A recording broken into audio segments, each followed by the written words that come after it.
live stream with yours truly, Dr. Sarah Webb of Colorism Healing. Today, we are going to bring in a special guest. So we're doing another conversation this week with a young woman named Regina, who's from Kenya, and she has started a platform to discuss colorism. So I'm really excited for her to join us shortly. And while we're waiting for her to log on, I'll, of course, give you some announcements, let you know, especially if this is your first time tuning in. I do these every week, every Tuesday at 2 o'clock Central Time. Sometimes it's just me sharing insights on a particular subtopic of colorism, and then oftentimes I bring in a guest, as I am today. Also, the anthology for this year's writing contest is coming out in August, so keep that in mind. And group coaching, I might be full at this point. I'm going to see once I talk to a few potential clients this week. But if all the same, if you're interested in group coaching, still contact me, because if there's a lot of interest, I might do a second cohort this year. But if not, then you can be on the waiting list to be able to learn about future group coaching opportunities. And for anyone who hasn't heard yet, group coaching is specifically for dark-skinned Black women. And my individual coaching is open to people of all races, all skin tones. So anyone who wants to go deeper into their healing work around colorism, people who want to learn how to be better allies around colorism, that one-on-one coaching can cover the whole gamut of that. So, as always, as people are tuning in, say hello. Let me know where you're watching from. I am in a different location again. I'm still traveling. I'm still away. I had a family reunion over the weekend. So I won't be back in Illinois until tomorrow. So that's why my background's a little different. But hey, I keep it fresh, right? It's a fresh look for all of you to see.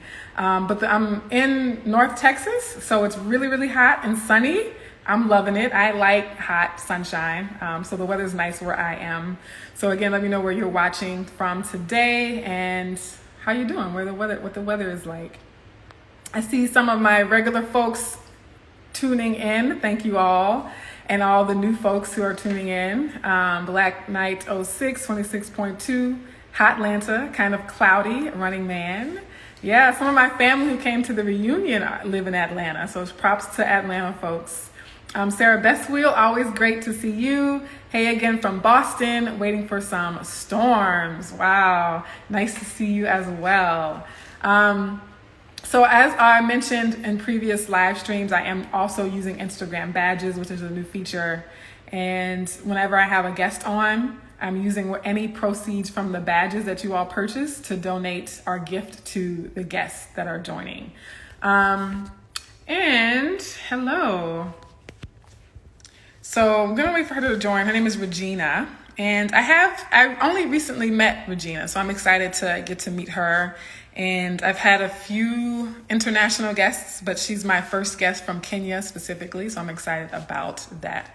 Hopefully she doesn't have any problems coming on. I know sometimes you have to download the app again. Hello.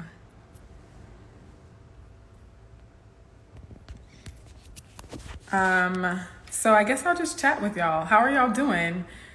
Where are you tuning in from? Let's see. Hey.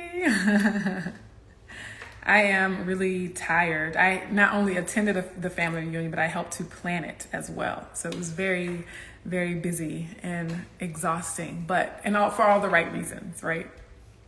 Thank you, Sarah Bestwheel. Thank you for that. Hello. How are you? It's good to see you again. One of my Germany friends. I look forward I always talk about this. I always talk about traveling to Kenya and to Germany and to the UK. Where else in the world? Oh, Italy, Vienna, Austria, all these places where folks are from.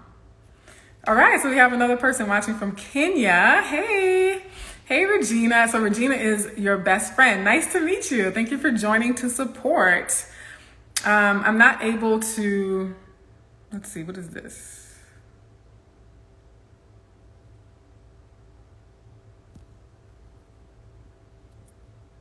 So I just invited her to join on my end. So maybe she'll see my notification. So hopefully she sees that. Also, another person tuning in from Kenya. Welcome. Kenya is well represented today. I'm so excited. My sister. Hey, how are you?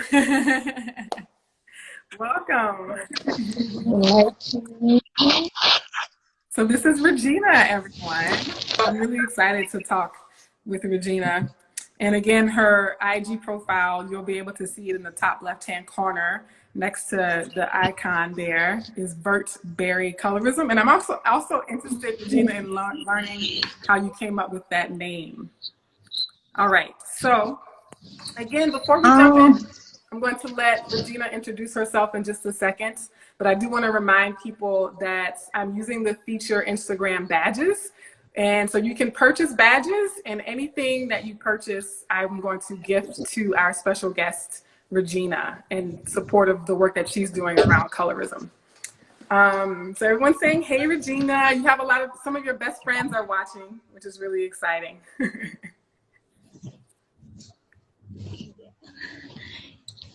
Yeah, so I don't know if my lighting is okay.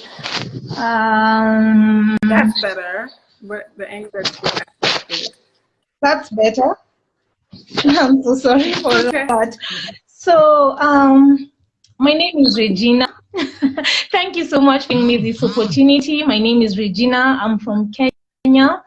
I'm 24 years old. I am a blogger and a YouTuber, and my work surrounds colorism and everything about colorism. Yeah. Yay. So that is how I will introduce. Yeah. Awesome. Yeah. So Noelle Omelo says, I'm here with my descendants. I love that. Thank you. We have some folks watching from New York. Some people are saying Gigi. Is that a nickname? Is that your nickname, Gigi? I don't even see it. Can you hear me okay? Sorry, I can't hear you. Oh, can other folks hear me? I'm seeing some hearts, so I'm guessing that's a yes. At this point, I can hear you. I can hear you now. You can hear me now? Okay. Yeah. Great. Okay, so Yeah. Ashley says she hears me. So Regina, I'm going to start with the question that I ask everyone to start off our chat. Yeah. Is what was some of your earliest memories? So thinking far, far back in your memory, what were some of your earliest memories with colorism? Even if you didn't use that word, maybe you witnessed things or experienced things. Can you share with us, please? Yeah, sure. So I was about 7 years old, if I'm not wrong, around 7 or 6. And I happened to be the very dark kid in the class. I was actually the darkest, as far as I can remember. And people used to laugh at me. So I used to go home, my mom, people were laughing at me. Some of them was saying I haven't taken a shower, and I'm really grateful because my mom was very supportive. She used to listen to me, and she used to actually to me at that very young age, and she will tell me that people are different, so I would cry less every day as she talked to me, and I actually got used to it. So yeah, I was 7, around 7 or 6. Yes. Well, Yeah. I'm sorry that you had to experience that. But thank you for sharing that experience. And I know that's an experience that a lot of dark-skinned people have, a lot of dark-skinned girls especially. And to hear that your mother was supportive, I think is a beautiful thing, you know, because unfortunately some people who experience colorism, their own mothers are the ones who tell them they're too dark, right? So it's beautiful that your mother was able to uplift you and share that. So even after 7, you know, as you grew older, you know, you're only 24, so I think you're still pretty young. But even beyond age 7, what are some other experiences that you've had with colorism? Okay, so when I was around 10, my parents and I moved to another place, and I made friends with another girl. She was light skinned, she was Kenyan. So I used to ask her, why is your skin so different from mine, and we are both Kenyans? She would actually actually tell me, I also don't know why I'm so different from you, and we're both Kenyans. So she would actually tell me to eat tomatoes. To eat tomatoes so that I would become light. I don't know where she got that from. So I really used to eat tomatoes with hopes of becoming a lighter person. It wasn't really colorism at that point because she wasn't making fun of me. We were actually very good friends. It's just that probably it got ingrained in me because I was being bullied in the previous school. So I wanted to be like her, and with that, I can say that I was just color struck. I don't know if that is the right word to use. So growing up, I really never had harsh experiences with colorism as such until I got to high school. So in high school, my sister, like I said in my previous videos and people who follow me, I have a sister who's of a lighter skin tone. So she used to come to school to see me during the visiting days and pick me up, and people will tell me that my sister is so beautiful, you guys look alike, but your sister is beautiful, you know. And one of my friends told me to go and bleach my skin so that I can be as beautiful as my sister. So I was 16 then. I can remember very well. I was 16, and it really made me feel less of myself. I felt like that to be of a lighter skin tone so that people could appreciate me the way they appreciated my sister. I actually considered bleaching, but I never did it. But it's something that stayed with me for a long time. I thought of it, I considered it, I deliberated, but in the end, I was just like, no, I'm not going to do that. I'm just going to be who I am. Yeah. So when I was 16, that is when I experienced colorism at its harshest point. I see. Let me try to find better light. Okay. Take your time, because I want to comment on the lighter skin sister thing. I don't see my sister. I don't know if my sister. I can't hear you. Can you hear me now? Pardon? Can you hear me? Sorry, I still hear you. You still hear me? What about now? Can't hear. Is my video frozen, or is it just the audio that you're not hearing? Oh, okay. The audience says they can hear okay.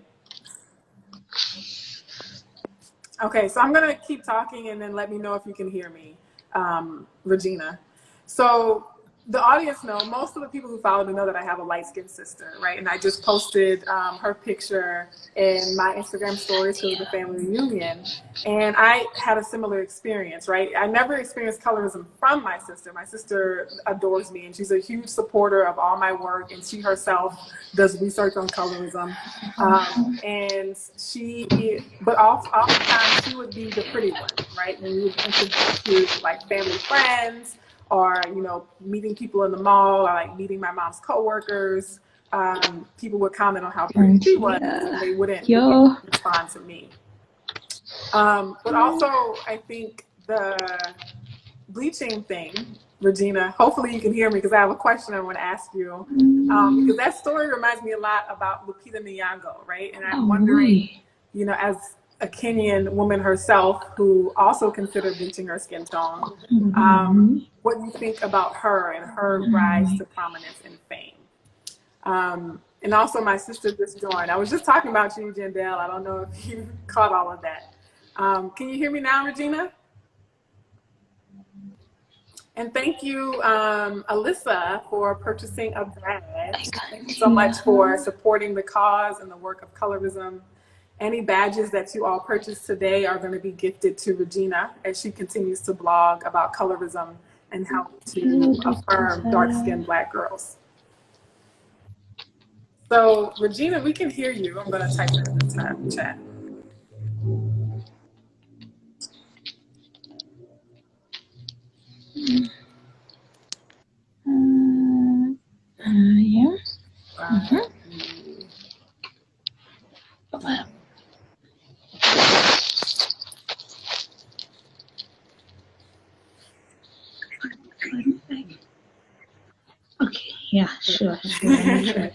So we're gonna get her to go out and come back in and just.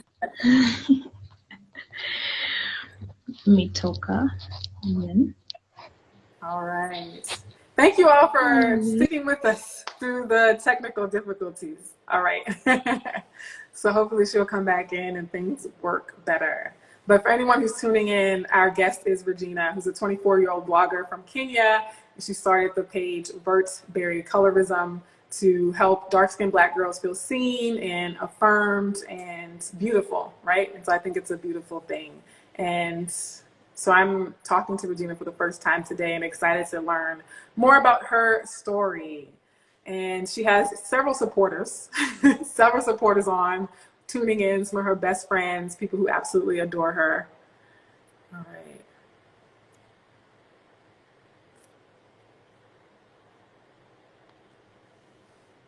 Here she comes. And I'm holding my cell phone, so I apologize if it's not steady.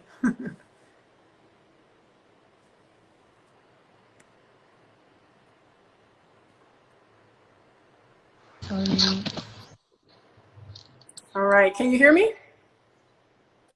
Yeah, I can hear you now. Sorry That's for okay. the technical glitch. It happens. All right. It happens. You're totally fine. Yeah. People are still watching, so that's good. Yeah. I was talking about how Lupita Nyong'o is a famous Kenyan, you know, who also considered bleaching her skin at one point, who was also bullied for her darker skin. And so I wanted to know, you know, what you thought about her and her story and her rise to fame. Do you think that has helped, like, encouraged other dark-skinned girls to see her overcome being bullied as well? Yeah, it has actually really impacted so many girls, because now we felt like we had someone to identify with. I actually remember some people used to call me Lupita, Lupita. So that actually, because I used to cut my hair some time back, so people used to tell me, you're just as dark as her and you cut your hair. So it actually really helped, because I think one of the reasons as to why dark-skinned girls feel unseen and unheard is because we have very few dark-skinned girls in the media, so they really don't feel like they have anyone to look up to or to identify with. So when Lupita came on board and, you know, she was there, she was representing us, so we felt it. Yeah, she made an impact. Yeah, I love that. And she also made an impact on me, for sure. And I remember never seeing, even, you know, in the United States, never seeing darker skinned Black women considered beautiful or considered like being on the cover of magazines for their beauty. And so that, and especially because she was darker skinned and she had short natural hair, that was even more rare, right? Because usually if it's a darker skinned woman, she'll have like long straight hair and a thin nose, right? So there was so much about Lupita. And I also love that Lupita speaks out about colorism, right? And so just like you, just like me, just like other dark-skinned women, we've experienced it, and so therefore we want to try to help others who are going through it. And while you were, you know, working on the tech stuff, I was talking about my story with my sister as well. Also having that same experience of her being called pretty and people not really saying that about me. So I definitely relate to that. I'm curious to know how you came up with the word Vert colorism. How did you come up with that title for the work that you're doing? Okay, so it's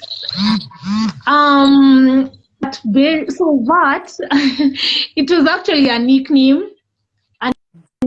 So I used to hear people say the blacker the berry, the sweeter the juice.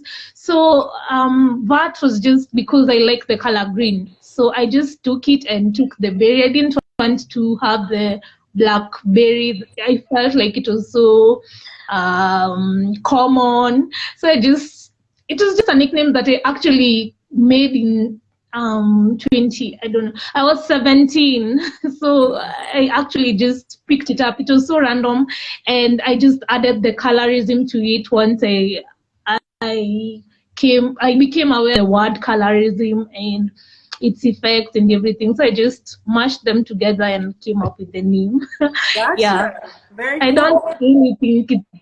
Nice. I never actually thought of it in a significant way as such. Yeah. Uh-huh. Yes. So is Vert green in another language? Is that what it means? Yeah, I think it's French. French. Okay. I think, yeah, I think Vert in French is green. So I just, yeah, Gotcha. Yeah. Because I know their yes. day is green in So Spanish. educated. And my sister says jambo. Pardon? Jambo. Yeah. Yeah, that's a greeting. And then we have Jambo. some of your friends saying Bertberry the Bazoo. Am I saying that correctly?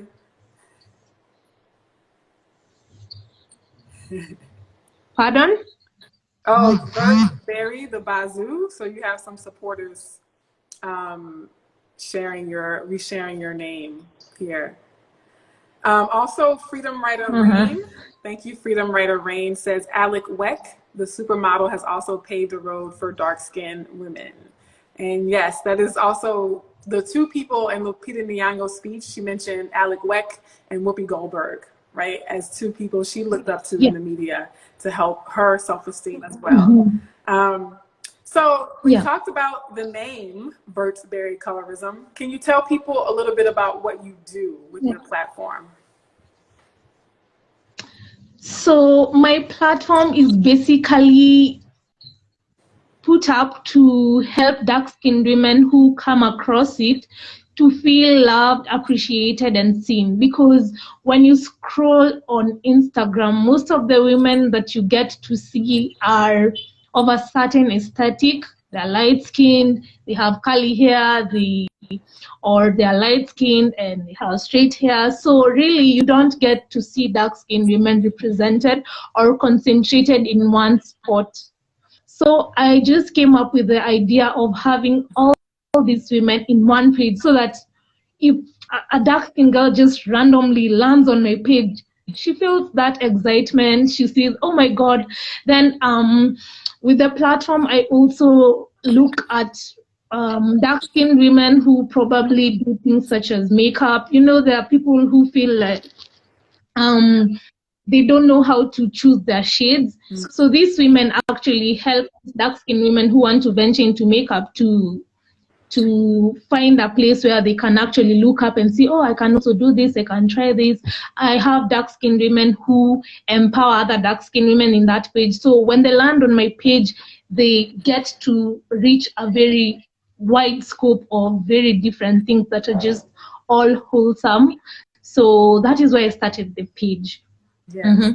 I love it. Thank you. So I can just say it's one house for everything. Yes. And what's your like long-term vision for it? Like, what do you like in maybe 4 years from now? Like, what do you see yourself doing with Bertberry Colorism?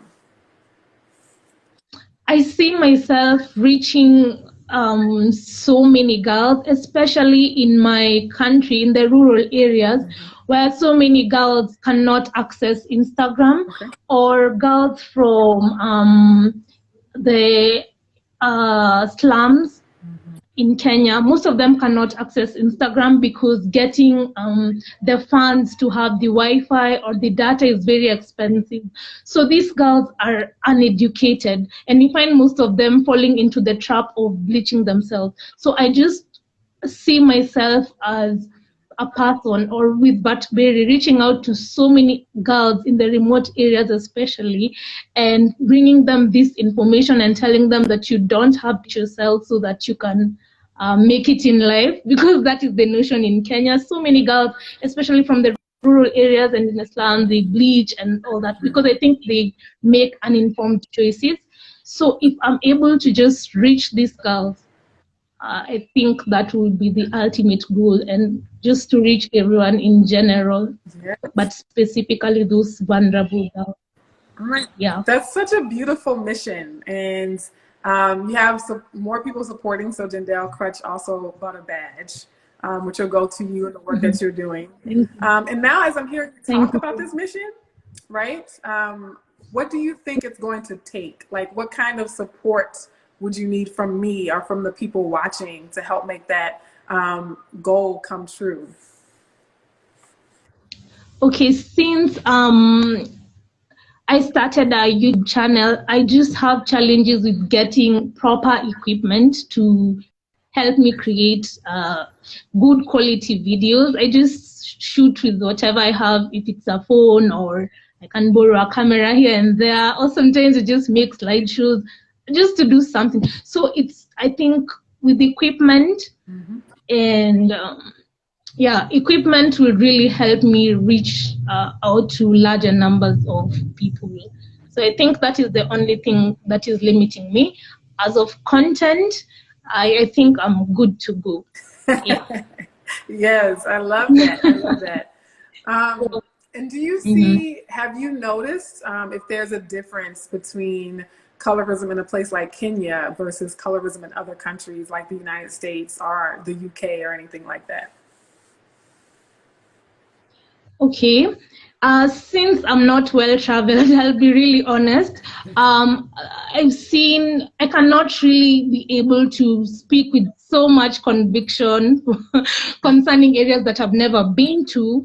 But from what I've been seeing in the internet, I think it's almost the same, because I look at content creators from the US who speak about colorism, and when I compare it to what happens in Kenya, it's really mostly very similar, I would say.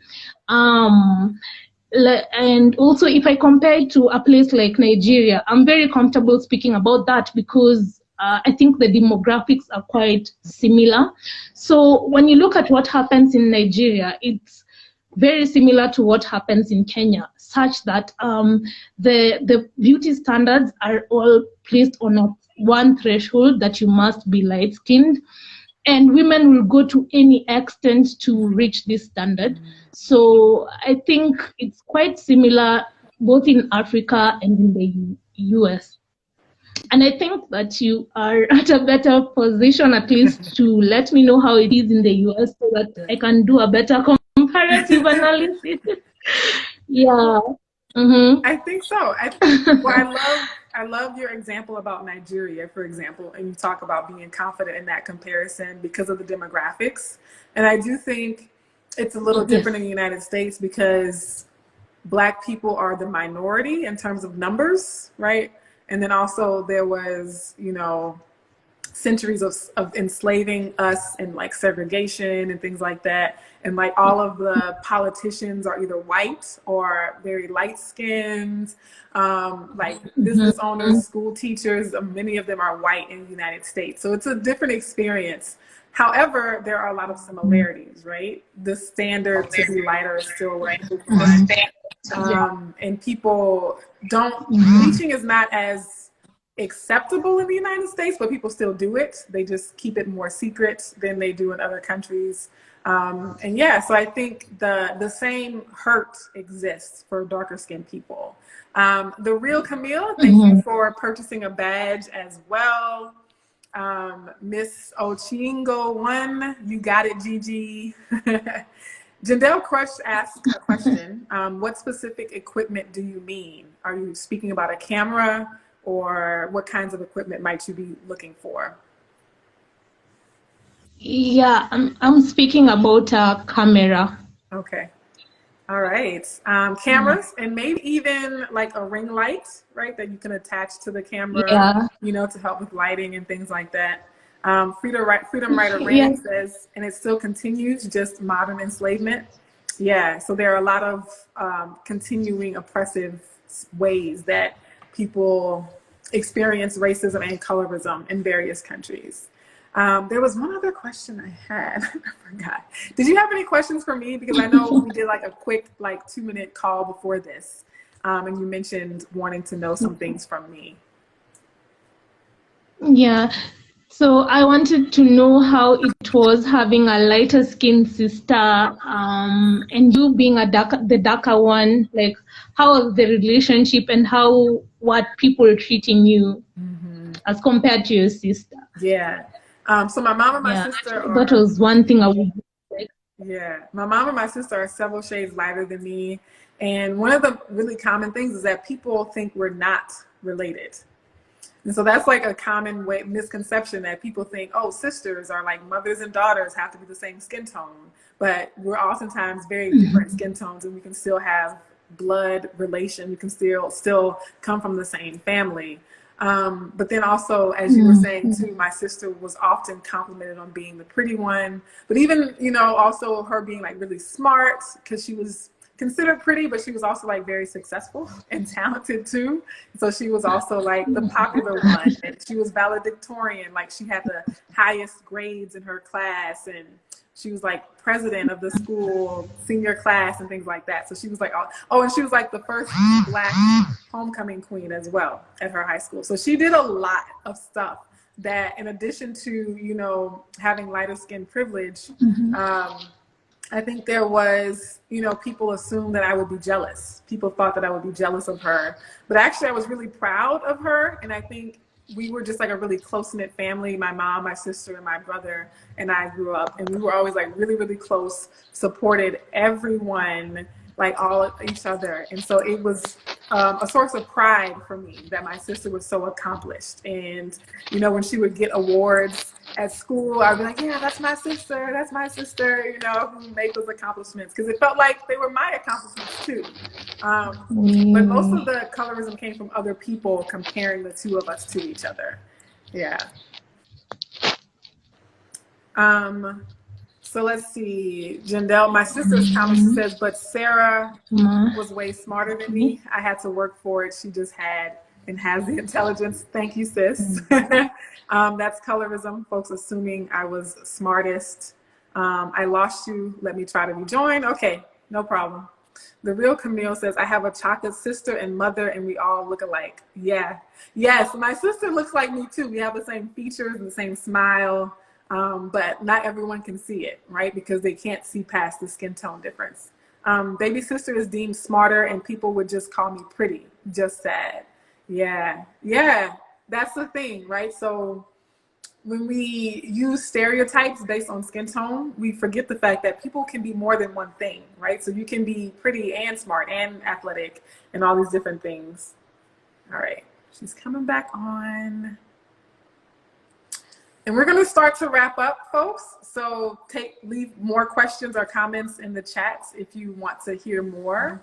But I'm going to kind of go and see what Regina has in terms of advice. So Regina, I would love to hear any words of encouragement or advice that you have for dark-skinned girls, things that you did to help overcome, you know, pain or sadness around colorism. Okay, so first of all, the things that I did to overcome the pain and hurt is I used to journal a lot.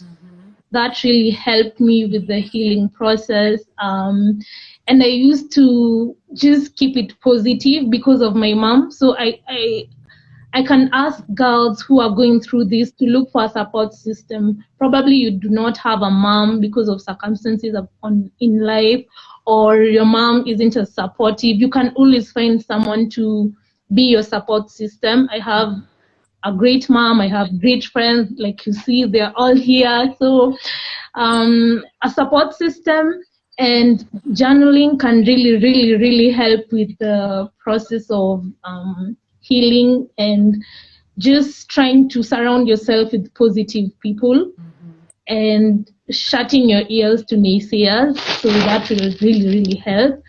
And what else? Pardon, what else did you ask? I think I'm already done with the first part of the question in terms of healing and what to do. So I can't remember the other question. So that was, you answered it exactly. You answered it already. Okay, thank you. So I see a question in the chat. So Sable asked a question. Sorry, Sable, I missed the earlier version of your question, so I'll read both of them. But Sable's asking, how do you deal with people who try to doubt your beautiful work? I have experienced this and felt annoyed. It is my right to talk about colorism and racism. If people feel offended, what do you do? And then she asked the question again, how do you deal with haters on social media? Okay, so the funny thing is that there are actually dark-skinned girls who hate what I do. And it actually came as a surprise to me because I was wondering and saying that, so I've been called insecure, jealous, disingenuous because I have very great light-skinned friends. Some people are like, oh, you're being fake with them and all these things. The thing I do is I always try to remember why I started, because whenever I remember why I started, I just don't listen to the haters anymore because I know I have a goal and I have to reach that goal. And I know that there are so many other dark skinned girls who feel the same way, but they probably just can't talk about it. So somebody has to do it. Yes. So whenever I say somebody has to do it and it's me, I just say, you keep saying what you're saying. I'll just keep doing what I'm doing. Then probably in the end, you can get to see it from my perspective. Yes. Yeah, because sometimes I feel like people actually hate because they just don't know or they don't want to know. So as far as can keep learning and listening to me, because these people who hate keep on listening. So probably one day they may end up liking what I do and understanding. Yes, that was so beautifully said. I agree 100% with everything you said. Thank you. That is also how I overcome, hatred or doubt, is I remember why I'm doing it. And I remember that it's worth me getting called insecure if it helps another dark-skinned girl feel better, right? And so I love that so much. Exactly. Nima says dark-skinned girls are pretty. Anybody who thinks otherwise has issues of their own and they should not be heard. I agree. Dark-skinned girls are pretty, very beautiful. Let's see. I agree. Yeah. So PN Ochanda says, I am a volunteer support system. People shouldn't hurt in silence. This is true. And what you talked about is that there are other people who feel the same way, but they're afraid to talk about it. They're not able to talk about it yet. And so hearing you talk about it, hearing you speak up can give them that courage and help them, see that, okay, well, if Regina's making space to talk about it, then maybe I can gain the courage over time to also share things that have hurt me in the past. So I think that's such beautiful work that you're doing. Thank you so much. Yeah. So Nima says, as long as you have me, Bazoo, you don't have to worry. I love that. That's right. And, I also thank you. I want you to recognize, too, that you have such beautiful support. I love the way your friends and your family have showed up in the chat today. But also you have, you see me as being added to your network of supporters. You've gained at least one new fan, but I venture to say that you've gained many more new fans as well. So for anyone watching, this is Regina of Vert Colorism, and you can follow her now while you're watching by clicking on the drop-down link in the top left-hand corner of the live, and it'll take you to her page to follow her work now. And any other words that you want to say before I let you go for the evening, because it's really late at night where you are. So I also appreciate you for staying up late for us. So I would just really like to thank you so much, because this is a golden opportunity. I mean, I think you've made very great strides in the colorism world. I think you made me actually learn about so many other people. I learned about Mayo as well through you. I learned about, I can't remember all their names, but I usually follow them. So thank you so much for using your platform to enable me to also reach a new audience. And I also know that you have reached a new audience in the country. So I think you're doing an amazing job, and I'm so grateful for that. Thank you. Yeah, God bless so much. God bless you as well. And thank you to everyone who joined us live. And thank you to everyone who's watching the recording. This will be available on my IGTV page, but also on my YouTube page and on Regina's YouTube page. So she also has Instagram and a YouTube page as well. So much love to everybody. Global Blackness. Black people are on every continent on the globe. And so it's always nice to connect with my folks internationally. I love y'all so much. Take care, and I'll see y'all next week. Bye. Bye. Thank you. Thank you. Bye.